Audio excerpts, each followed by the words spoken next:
guys. Happy Christmas Eve. Hopefully you're having a good one so far.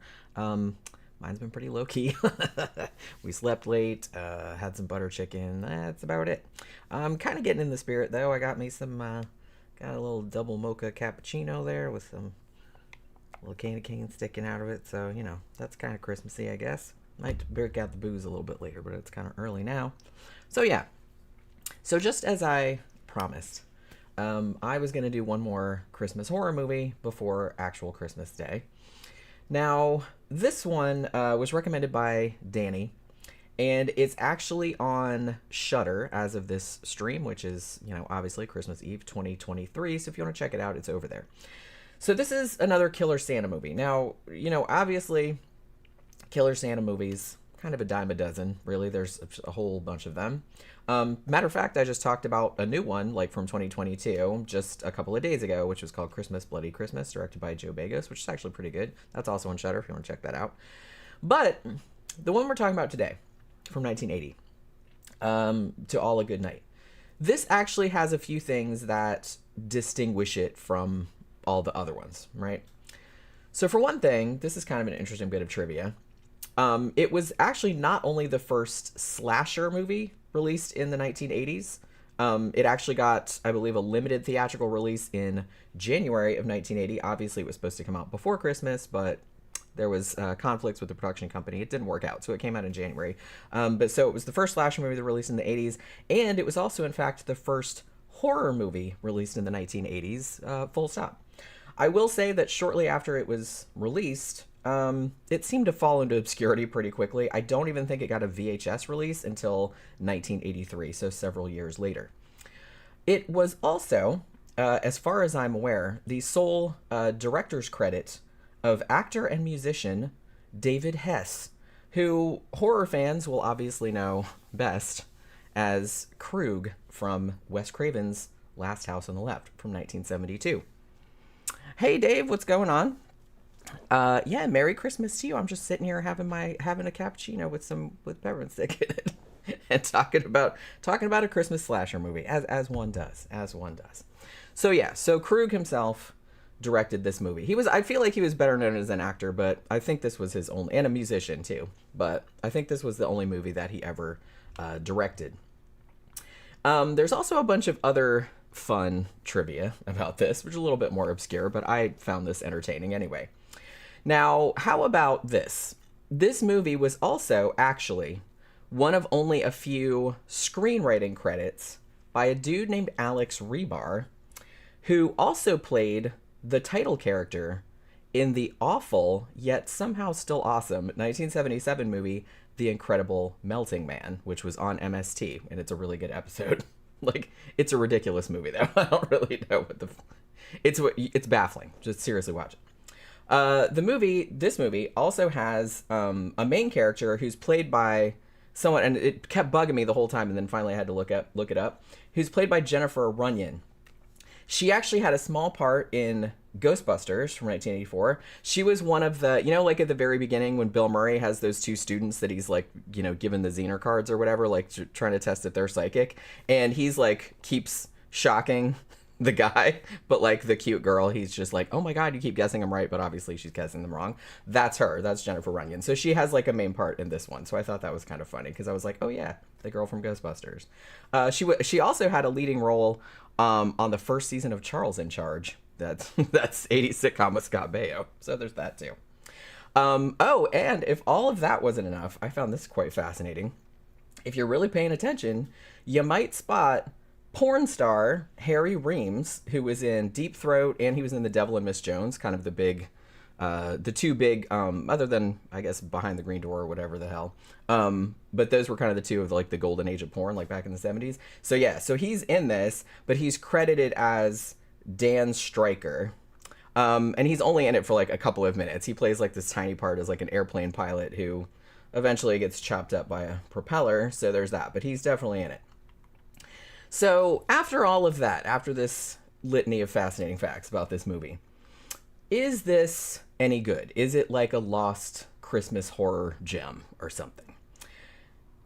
I don't know if I'd say that. That kind of like depends on your point of view, I guess, because and also how tolerant you are of kind of not great slasher movies, you know what I mean? Now, it's entertaining in places for sure. But I feel like that's mostly I don't know if I'd go so far as to say it's like so bad it's good, but there are definite aspects of like, what the fuck did I just watch to this? You know what I mean? Just in general, like the acting is generally kind of poor. The dialogue is kind of repetitive. Some of it's real cringy. And sometimes like barely coherent, like doesn't make any sense. The kills aren't really all that gory. The plot doesn't make a whole lot of sense. Like it has a lot of plot holes in it. And there are some kind of like boring, kind of protracted scenes, even though the movie's only like 87 minutes long, right? So, and I'm going to say too, that the setting of it and the story of it kind of pretty blatantly rips off Black Christmas from 1974. And here's another weird thing about it. It also would be accused of ripping off Friday the 13th pretty hard. However, this movie actually came out 4 months before the first Friday the 13th, which actually kind of blows my mind a little bit. And as I kind of go on and talk about the movie, you'll probably like see why that is, like why it's so weird that because there's like a lot of similarities and I'm not really sure how that happened. You know what I mean? Like, and a lot of kind of specific similarities, which I think is very strange. So much like Bob Clark's classic Black Christmas, To All a Goodnight is set over Christmas, obviously, but it's not at a sorority house. It's actually like at a finishing school for girls, which is pretty much like in this context, pretty much the same thing, right? It's, a school with a bunch of girls in it. So at the beginning of the movie, you get kind of this, flashback scene, kind of a prologue type thing. And it's kind of like your obligatory slasher movie killer revenge setup scenario where there's like a group of young women and it seems that they're like hazing a new recruit or something. They're just kind of chasing her through the house, and one of the people chasing her is dressed like Santa and is carrying like what I presume is a rubber axe, which I'm just like, oh yeah, that storied college tradition of hazing somebody by chasing them around dressed as Santa with an axe. All right. Yeah, I've heard of that. I have not heard of that.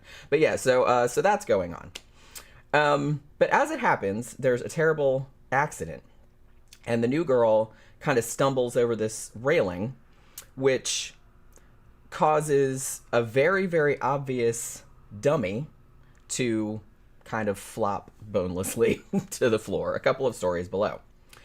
So we all know the rules of slasher movies by now, and to this movie's credit, this was very early in the slasher movie cycle, so this tropes hadn't really been super established yet, but still.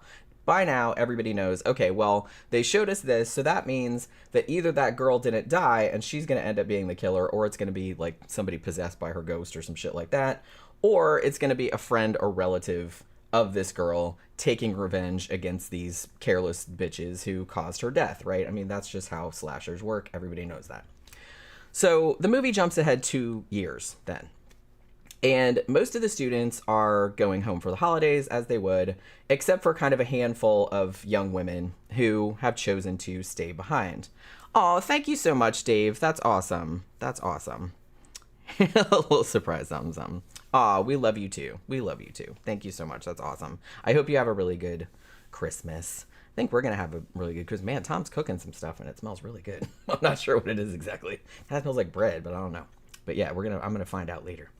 But yeah, so, okay, so all of these young women that stayed behind, okay, yeah, it's, I'm just kind of trying to do this now, so, because I know a lot of people are probably not going to watch it live because they're doing, Christmas Eve stuff, but I was just like, well, I'll just kind of get it done and then people can watch it later if they want to. But yeah, you have a good one. Have a good one. Yeah, so all these girls that have stayed behind, so the group of them consists of, you got a girl named Nancy, who's kind of like the virginal goody two-shoes, right? Who might as well have Final Girl tattooed across her forehead. And then the other 4 are these just kind of snotty, interchangeable sluts, basically, whose names are Melody, Leia, Trisha, and Sam. So, I will note that even though Jennifer Runyon, obviously, who plays Nancy in this movie and was the same girl that was in Ghostbusters, she went on to have quite a successful career after this movie. She's also the best actor here by far, and, she's gorgeous, like, she's cute as a button. But I will note that many of the other actors appearing in this movie list this as their only film credit. And without being too harsh, I'm going to say that doesn't really surprise me all that much. That's all I'm going to say. So, I mean, it's not the worst acting I've ever seen by a long stretch, but it's not great. No one's going to be knocking their doors down for any Oscars. That's all I'm saying. So it turns out that the head of the school, who we never meet or anything, is going to be away for the weekend. So the only person left behind is the house mother, who I guess is like also the cook. I don't know exactly what a house mother type person does. Maybe she's the cook too. But her name's Mrs. Jensen. And she's going to be left in charge of all these dick-hungry ladies. Now, predictably, because they're very excited that the, presumably strict, like, owner of the school is going to be gone. So, like, holy shit, we're going to drop some sedatives in the house mother's drink. We're going to give her some, like, warm milk and put drugs in there. They're going to roofie her ass. So they can ship in a literal plane load of boyfriends. And no, that is not an exaggeration, because one of the dudes has a private plane and he's going to fly all the dudes to the school. I don't know where they're flying from. If they mentioned it, I don't remember. So it's like, yeah, they're shipping in the boyfriends. I thought that was very funny. So they're going to come there and have this big weekend of drinking and screwing and whatever.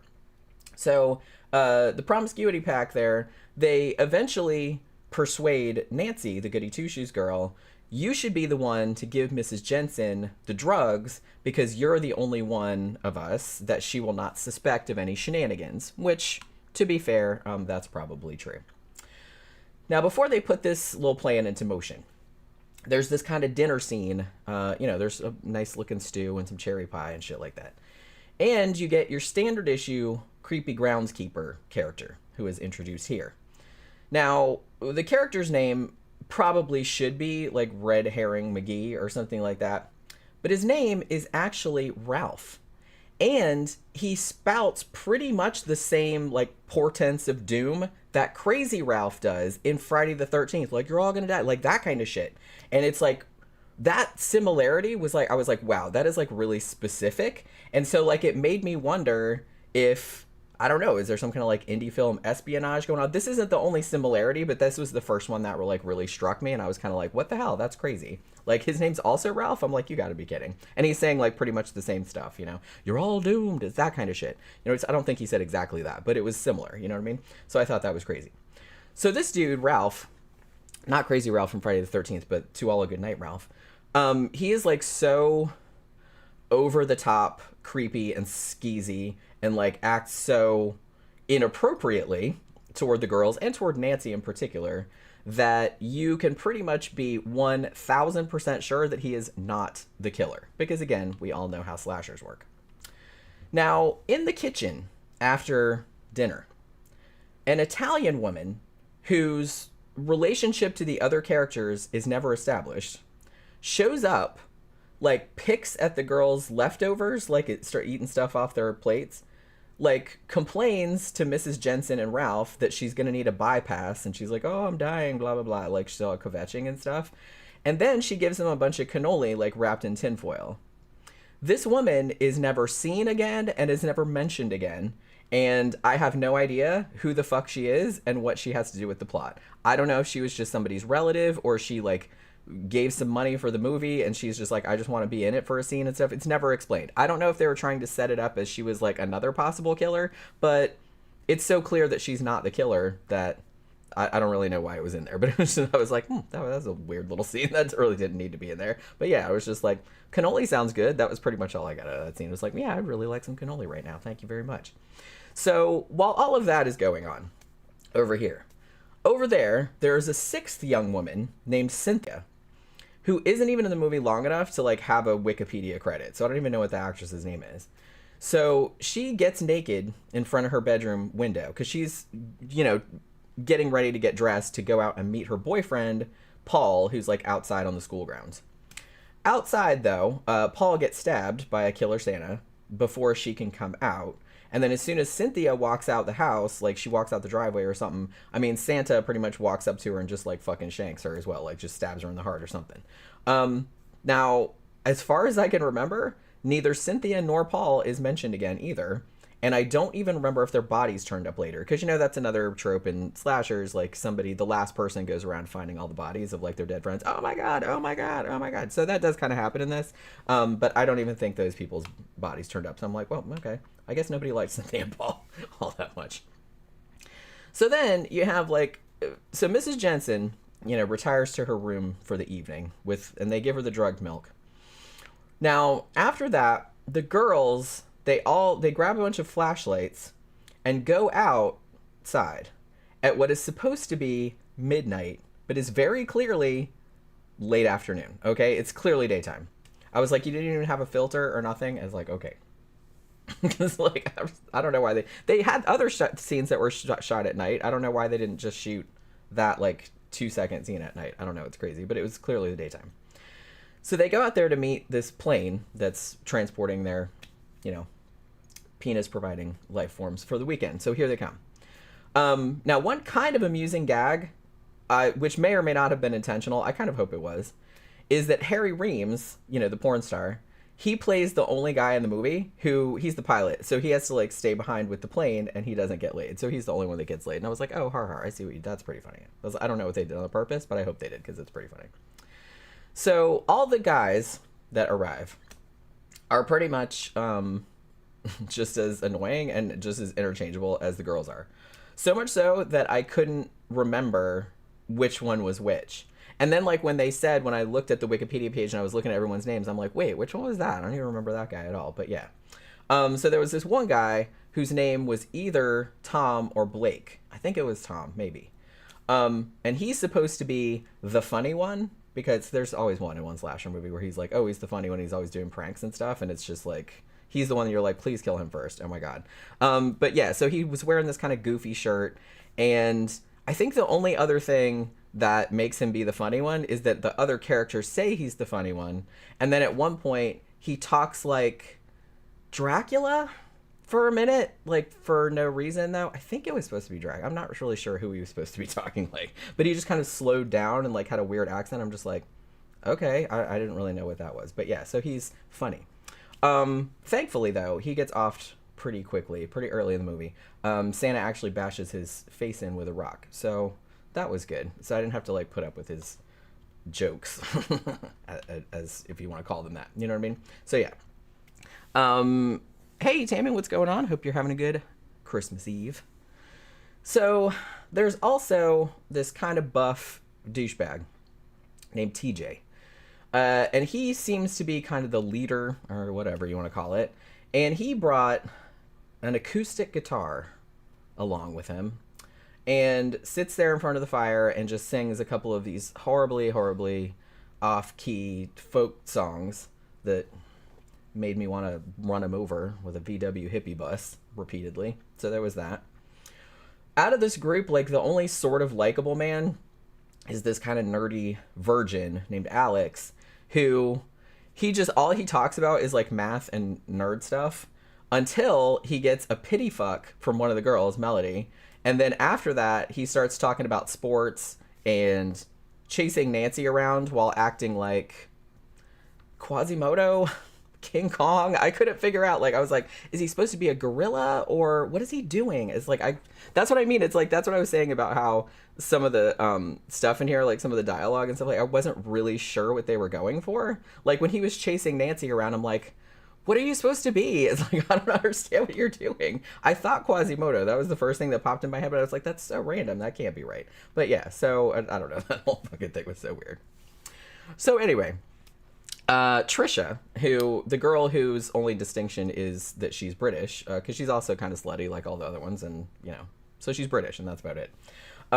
She gets killed when she goes off to the fridge to get beer for all the other people. And then, like I said, the funny guy, Tom, he gets bumped off too when he goes to look for her. He gets his face bashed in with a rock. Like, he gets outside somehow. I don't remember how that happens. None of the others seem at all alarmed by their friends' mysterious disappearances. I mean, I guess they figure they just went off somewhere to bang, which, you know, to be fair, that does happen a lot in this movie, so I guess they're just like, okay, well, that's what happened. I was like, all right, fair enough. Hilariously, Nancy and one of the other girls clearly see blood on the floor in front of the refrigerator from where Trisha got murdered, but neither of them think anything is wrong. Like, they're just like, oh, that groundskeeper Ralph, he must have just cut his hand or something and left this big fucking pile of blood, like a big puddle of blood on the floor. And they're just like, whatevs? And it's just like, and then Nancy just kind of starts cleaning it up. I'm like, this is insane. Okay. And also, like, the killer Santa, they kind of show them burying some of the bodies in the garden, like, of the school. And it's, again, like, nobody notices. You know what I mean? So, all right. So, meanwhile, people, like, pair off. So you got Sam and Blake, and they start porking in the front room, like, in front of the fireplace. And then Melody and Virgin Alex go upstairs and boink. Now, Nancy, who is the lonely virginal girl, and she's wearing this kind of frumpy robe, and she's drinking milk because, of course, she's a goody two-shoes, so she doesn't drink beer. She only drinks milk because, yeah.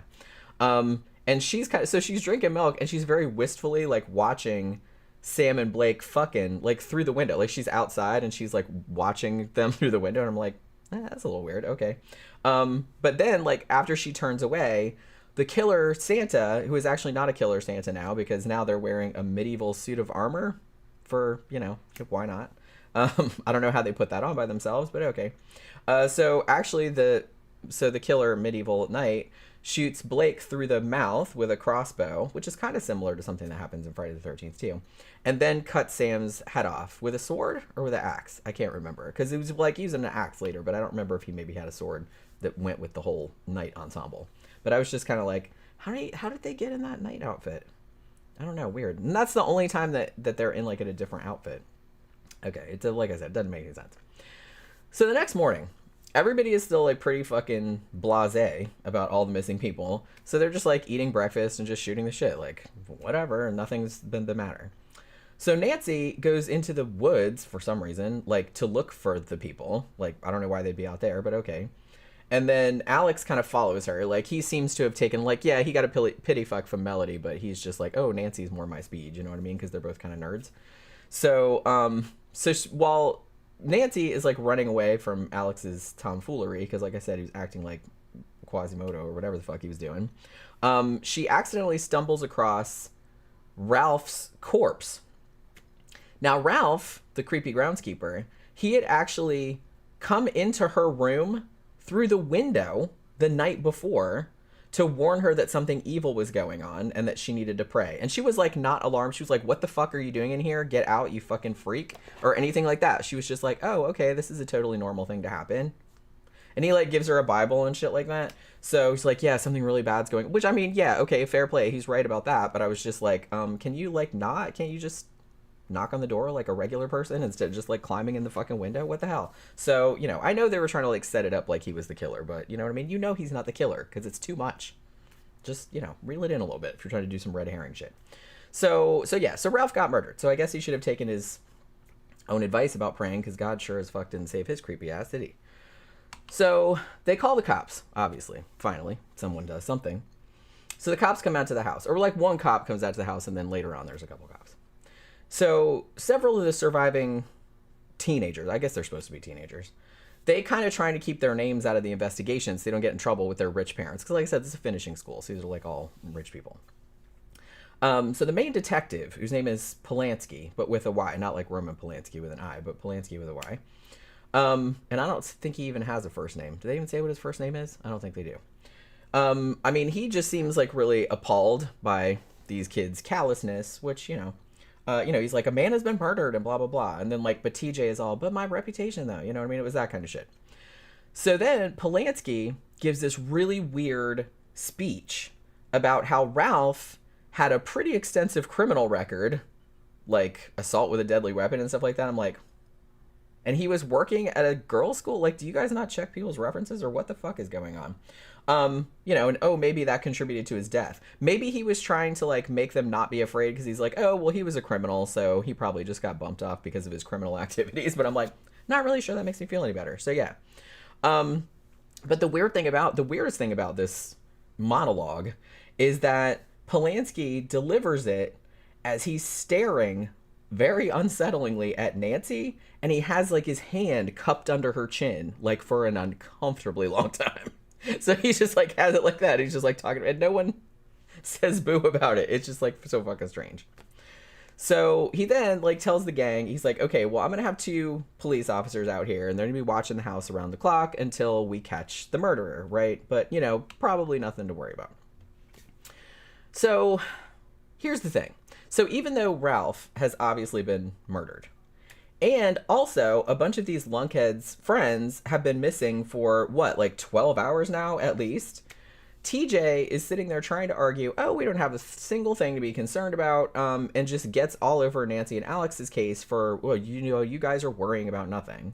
And Mrs. Jensen, the house mother, is also really bizarrely, like, unaffected. She's kind of, why on earth would anyone be frightened? Nancy and Alex are like, a dude got murdered and all our friends are missing. And she's like, oh, yeah, that.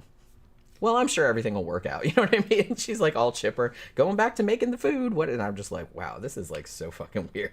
I mean, I will, like, spoiler alert, I will give credit. Like, yeah, there does seem to be a reason for that kind of later on. But it's just like in context, you're just kind of like, what the fuck is happening right now? You know what I mean? Hey, Leslie, what's up? Hey, hello, I'm late. Great movie. Yeah, hope you're having a good Christmas Eve. Yeah, this isn't gonna do. Might gonna do like another Christmas movie review tomorrow night, but I'm not really sure which one it'll be yet. Might be Ginger Dead Man, because we did watch that last night, but we'll see. But that'll be me and Tom. This one I just watched.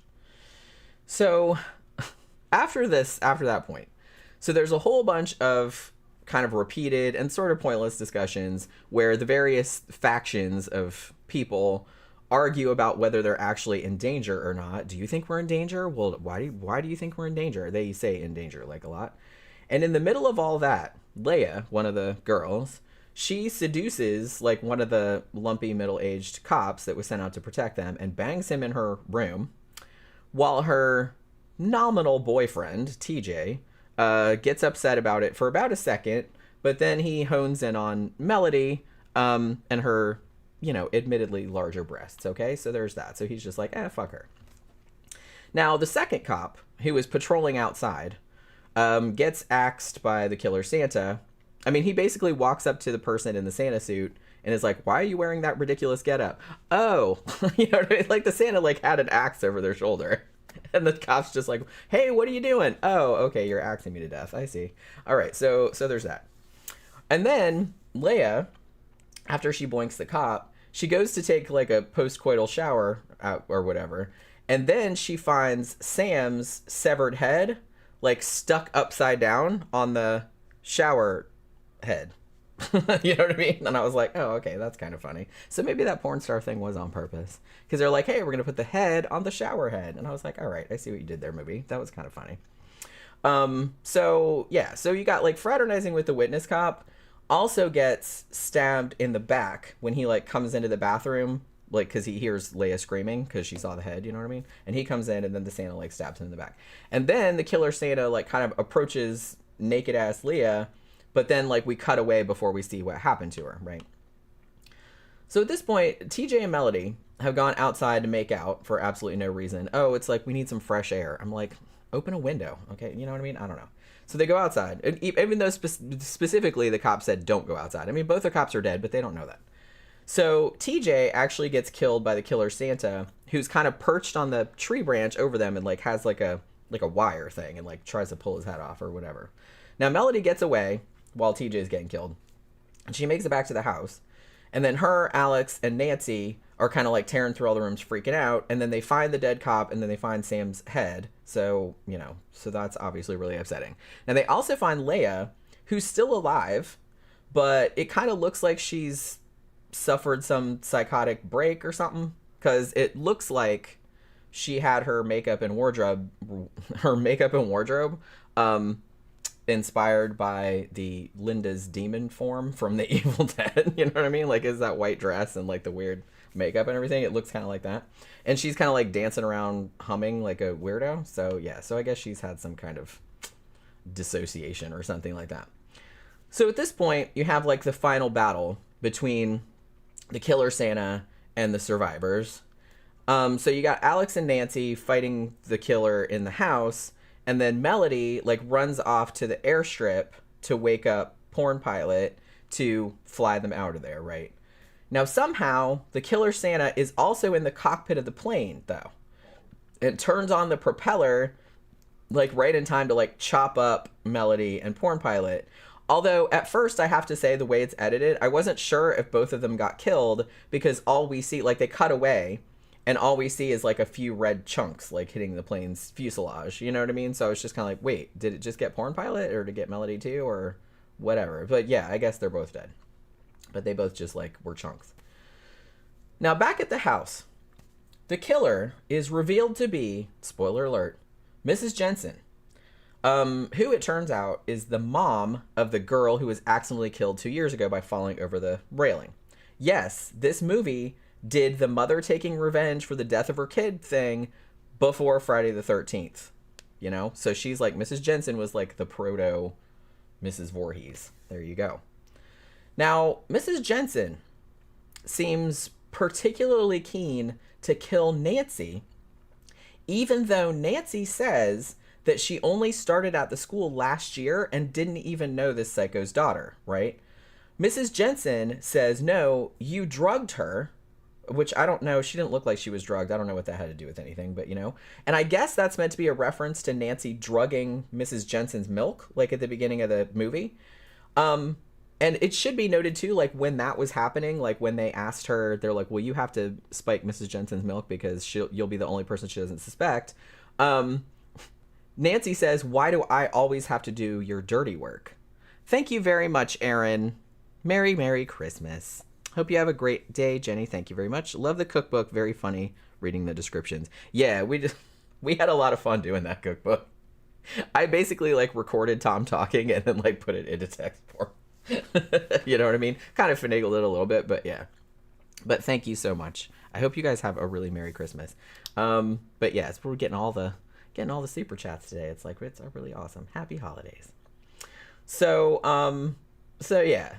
So when they were convincing Nancy to put the drugs in the milk, she said, why do I always have to do your dirty work? Now, this would seem to imply that Nancy had done this before, you know, which may be what Mrs. Jensen is talking about in regards to her daughter.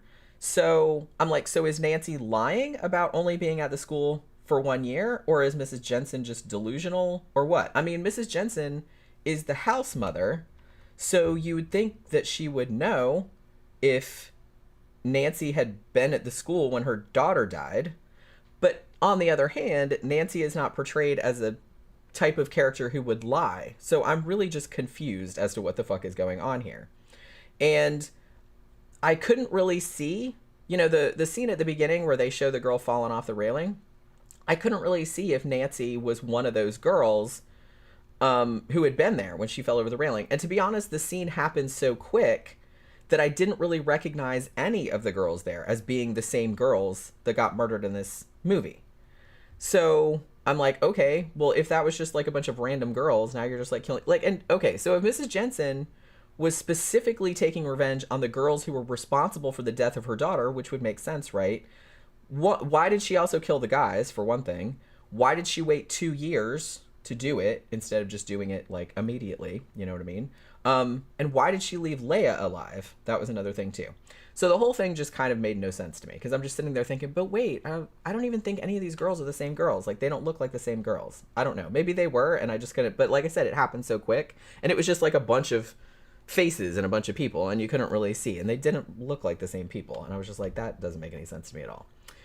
Speaking of making no sense, there's another second twist, another reveal that takes place a little bit after the first one, which at least explains how the killer Santa could be at the house, you know, menacing Nancy and Alex, and also be in the plane chopping up Melody and Porn Pilot. Yes, it turns out 16 years before Scream, there are 2 killer Santas. Count them 2. Can you guess who the second one is? It's the cop, Polanski, who it turns out is Mrs. Jensen's husband, therefore the dead girl's father. Now, he also seems to be under the impression that Nancy is the one most responsible for his daughter's death. I don't know why. And he kind of like laments that he didn't kill her first before he killed all the other people. You know what I mean?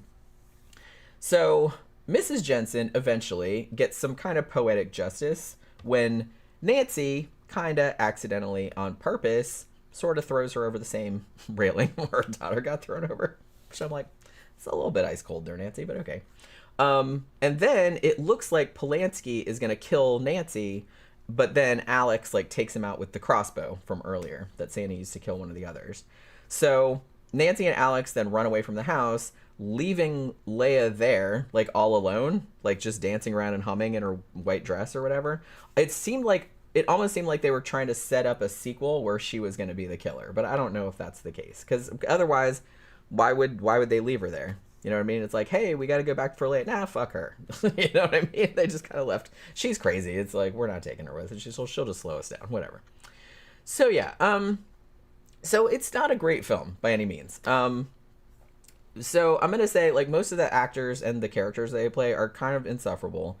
The dialogue is just packed with super cheesy and honestly kind of borderline nonsensical double entendres.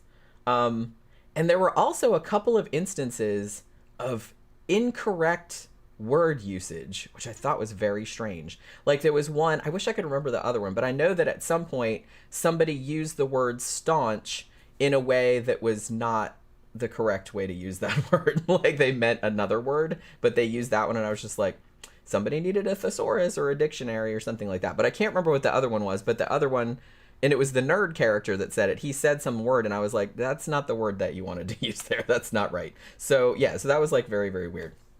So, Incredible Melting Man, who wrote the screenplay, he's got a lot to answer for here. He needs like I said, he needs a dictionary.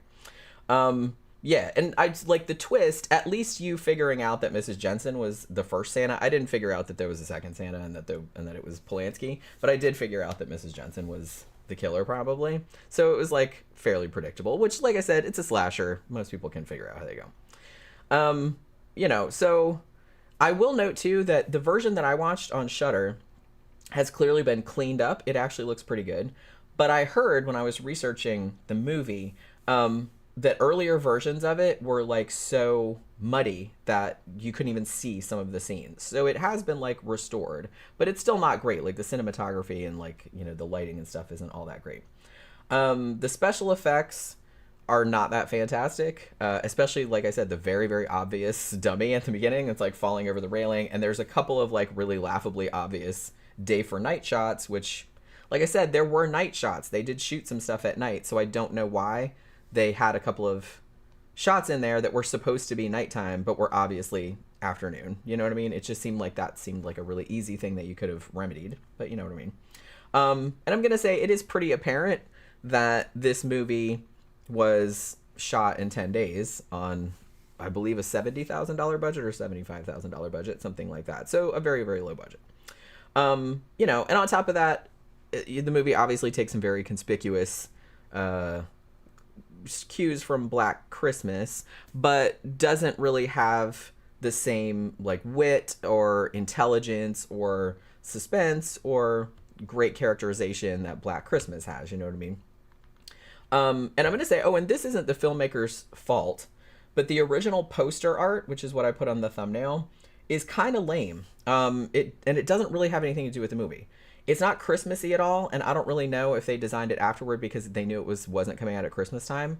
It looks like, from the poster, that the characters are going to be menaced by something paranormal, you know what I mean? Like a big-headed alien or like a demon or something like that, because that's what the poster looks like.